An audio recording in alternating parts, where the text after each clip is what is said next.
اس نے پستول سالار کی طرف نہیں کیا تھا، صرف اپنے ہاتھ میں رکھا تھا۔ گاڑی کا لاک۔ اس نے بات ادھوری چھوڑتے ہوئے سالار سے کہا۔ سالار نے غیر ارادی طور پر اپنی طرف موجود بٹن دبا کر لاک کھول دیا۔ امامہ نے دروازہ کھول دیا۔ وہ اب پستول اپنی گود میں موجود بیگ میں رکھ رہی تھی۔ دونوں کے درمیان مزید کوئی بات نہیں ہوئی۔ امامہ نے گاڑی سے باہر نکل کر اس کا دروازہ بند کر دیا۔ سالار نے اسے تیز قدموں کے ساتھ ایک قریب آتی ہوئی وین کی طرف جاتے اور پھر اس میں سوار ہوتے ہوئے دیکھا۔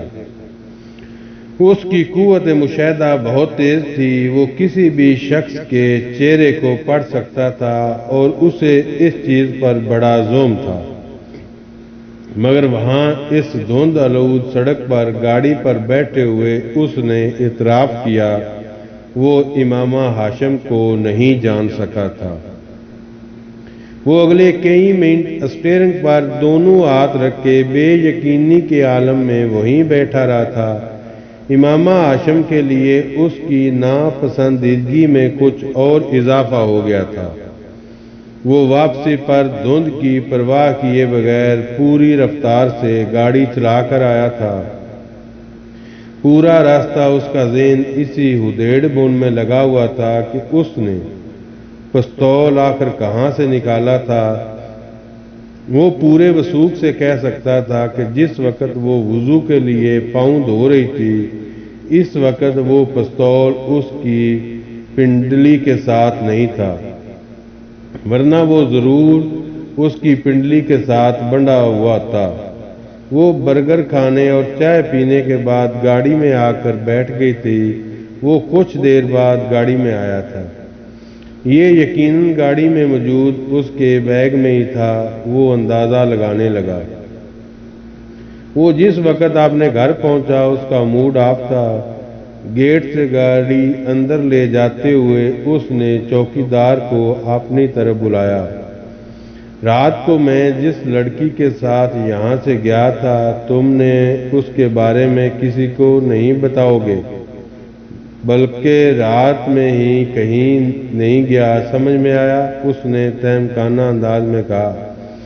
جی میں کسی کو نہیں بتاؤں گا، چوکیدار نے فرما برداری سے ساری لایا۔ وہ احمق نہیں تھا کہ ایسی چیزوں کے بارے میں کسی کو بتاتا پھرتا۔ اپنے کمرے میں آ کر وہ اطمینان کے ساتھ سو گیا۔ اس کا اس دن کہیں جانے کا ارادہ نہیں تھا۔ وہ اس وقت گہری نیند میں تھا جب اس نے اچانک کسی کو اپنے کمرے کے دروازے کو زور زور سے بجاتے سنا۔ وہ یکدم اٹھ کر بیٹھ گیا۔ دروازہ واقعی بج رہا تھا۔ اس نے مندی ہوئی نظروں سے وال کلاک کو دیکھا جو 4 بجا رہا تھا۔ اپنی آنکھوں کو رگڑتے ہوئے وہ اپنے بیڈ سے اٹھ کھڑا ہوا۔ اسے دروازہ بجانے والے پر شدید غصہ آ رہا تھا۔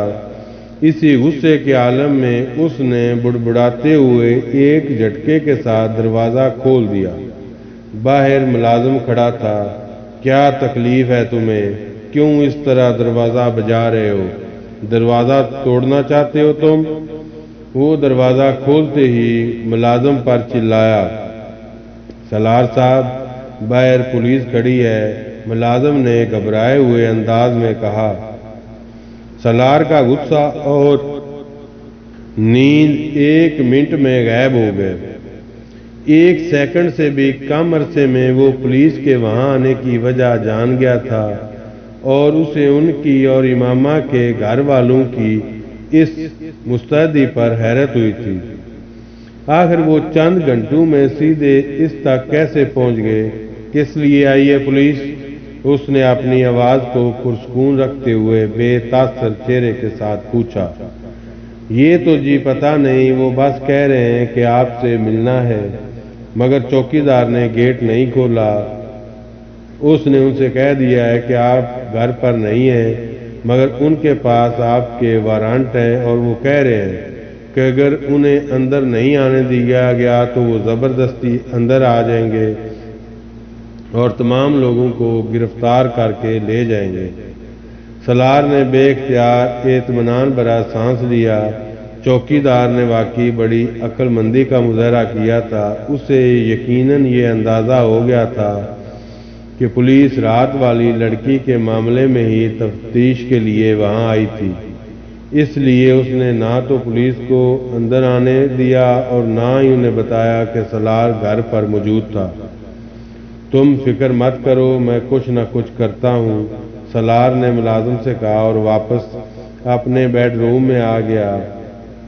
وہ کسی عام شہری کا گھر ہوتا تو پولیس شاید دیواریں پھلانگ کر بھی اندر موجود ہوتی، مگر اس وقت وارنٹ ہونے کے باوجود اس گھر کا سائز اور جس علاقے میں وہ واقع تھا انہیں خوف میں مبتلا کر رہے تھے۔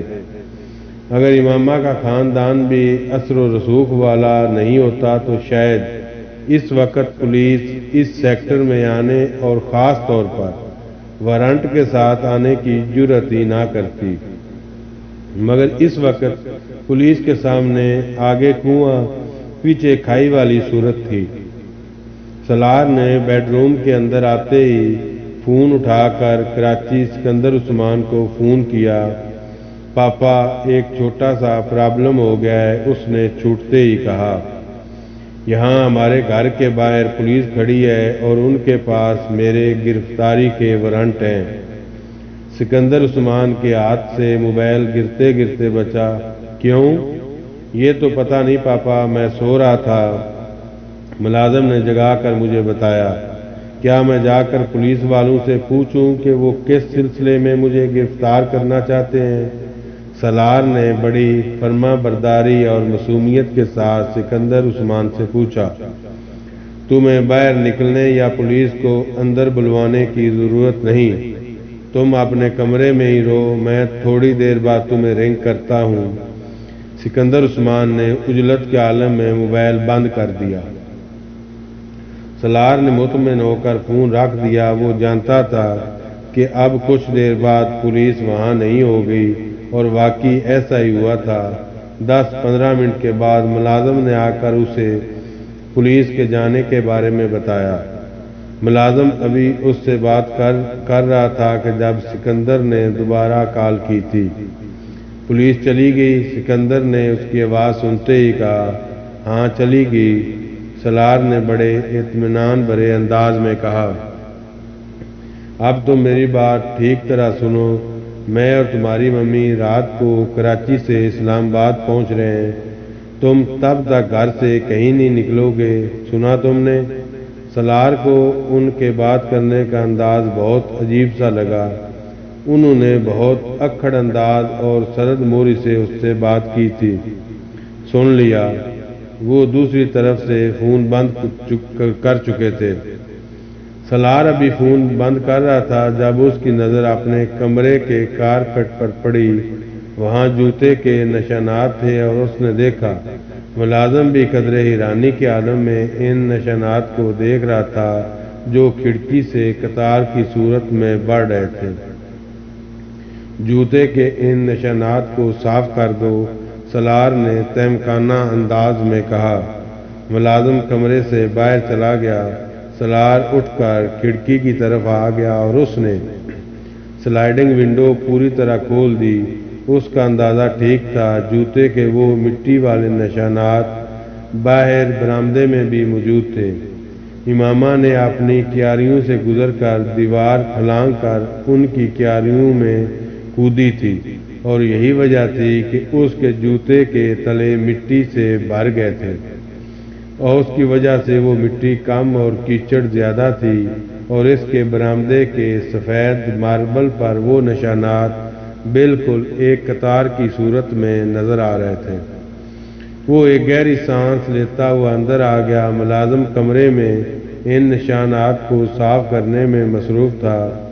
باہر برآمدے میں بھی پیروں کے کچھ نشانات ہیں، انہیں بھی صاف کر دینا، سالار نے اس سے کہا۔ یہ کس کے نشان ہیں؟ ملازم نے زیادہ کچھ دیر بعد پرتجسس انداز میں اس سے پوچھا۔ میرے، سالار نے اکھڑ لہجے میں کہا۔ وہ رات کو کھانا کھانے میں مصروف تھا جب سکندر عثمان اور طیبہ آ گئے تھے۔ ان دونوں کے چہرے سوتے ہوئے تھے۔ سالار اطمینان سے کھانا کھاتا رہا۔ وہ دونوں اسے مخاطب کیے بغیر اس کے پاس سے گزر کر چلے گئے۔ کھانا ختم کر کے میرے کمرے میں آؤ، سکندر عثمان نے جاتے جاتے اس سے کہا تھا۔ سالار نے جواب دینے کی بجائے فروٹ ٹریفل اپنی پلیٹ میں نکال لی۔ 15 منٹ بعد وہ جب ان کے کمرے میں گیا تو اس نے سکندر کو کمرے میں ٹہلتے ہوئے پایا، جبکہ طیبہ فکر مندی کے عالم میں صوفے پر بیٹھی ہوئی تھی۔ پاپا، آپ نے بلوایا تھا، سالار نے اندر داخل ہوتے ہوئے کہا۔ بیٹھو، پھر تمہیں بتاتا ہوں کیوں بلایا ہے۔ سکندر عثمان اسے دیکھتے ہی ٹہلنا بند کر دیا۔ وہ بڑے اطمینان سے طیبہ کے برابر بیٹھ گیا۔ امامہ کہاں ہے؟ سکندر نے لمحہ ضائع کیے بغیر پوچھا۔ کون امامہ؟ اس کی کوئی جگہ کوئی اور ہوتا تو اس کے چہرے پر تھوڑی بہت گھبراہٹ ضرور ہوتی، مگر وہ اپنے نام کا ایک ہی تھا۔ سکندر کا چہرہ سرخ ہو گیا۔ تمہاری بہن؟ وہ گررائے۔ میری بہن کا نام انیتا ہے پاپا۔ سالار کے اطمینان میں کوئی کمی نہیں آئی۔ مجھے تم صرف ایک بات بتاؤ، آخر تم مجھے اور کتنی بار، کتنے طریقوں سے ذلیل کرواؤ گے؟ اس بار سکندر عثمان دوسرے صوفہ پر بیٹھ گئے۔ آپ کیا کہہ رہے ہیں پاپا؟ میری سمجھ میں نہیں آ رہا، سالار نے ایرانی سے کہا۔ حالانکہ تمہاری سمجھ میں سب کچھ آ رہا ہے، انہوں نے تنزیہ انداز میں کہا۔ دیکھو، مجھے آرام سے بتا دو کہ امامہ کہاں ہے۔ یہ معاملہ اتنا سیدھا نہیں جتنا تم نے سمجھ لیا ہے۔ پاپا، آپ کس امامہ کی بات کر رہے ہیں؟ میں کسی امامہ کو نہیں جانتا۔ میں وسیم کی بہن کی بات کر رہا ہوں۔ سکندر عثمان اس بار پھر گررائے۔ وسیم کی بہن؟ وہ کچھ سوچ میں پڑ گیا۔ اچھا، یاد آیا، وہ جس نے مجھے فرسٹ ایڈ دی تھی لاسٹ ایئر؟ ہاں، وہی۔ اب چونکہ تمہاری یادداشت واپس آ گئی ہے، اس لیے مجھے یہ بھی بتا دو کہ وہ کہاں ہے۔ پاپا، وہ اپنے گھر میں ہوگی یا میڈیکل کالج کے ہاسٹل میں، میرا اس سے کیا تعلق؟ اس نے ایرانی سے سکندر سے کہا۔ اس کے باپ نے تمہارے خلاف اپنی بیٹی کے اغوا کا کیس کروا دیا ہے۔ میرے خلاف؟ I don't believe it. میرا امامہ سے کیا تعلق؟ اس نے پرسکون لہجے اور بے تاثر چہرے کے ساتھ کہا۔ یہی تو میں جاننا چاہتا ہوں کہ تمہارا اس سے کیا تعلق ہے۔ پاپا، میں اس کو جانتا تک نہیں ہوں، 1-2 بار کے علاوہ میں اس سے ملا تک نہیں۔ پھر اس کے اغوا سے میرا کیا تعلق؟ اور مجھے تو یہ بھی نہیں پتا کہ وہ اغوا ہو گئی ہے۔ سالار، اب یہ ایکٹنگ بند کرو، مجھے بتا دو کہ وہ بچی کہاں ہے۔ میں نے ہاشم مبین سے وعدہ کیا ہے کہ میں ان کی بیٹی ان تک پہنچاؤں گا۔ تو آپ اپنا وعدہ پورا کریں۔ اگر ان کی بیٹی کو ان تک پہنچا سکتے ہیں تو ضرور پہنچائیں، مگر مجھے کیوں ڈسٹرب کر رہے ہیں؟ اس بار سالار نے ناگواری سے کہا۔ دیکھو سالار، تمہارے اور امامہ کے درمیان اگر کسی بھی قسم کی انڈرسٹینڈنگ ہے تو ہم اس معاملے کو حل کر لیں گے۔ میں خود تمہاری اس کے ساتھ شادی کروا دوں گا۔ تم فی الحال یہ بتا دو کہ وہ کہاں ہے۔ سکندر عثمان اس بار اپنے لب و لہجے میں تبدیلی لاتے ہوئے کہا۔ For God sake papa, stop it. کون سی انڈرسٹینڈنگ؟ کیسی شادی؟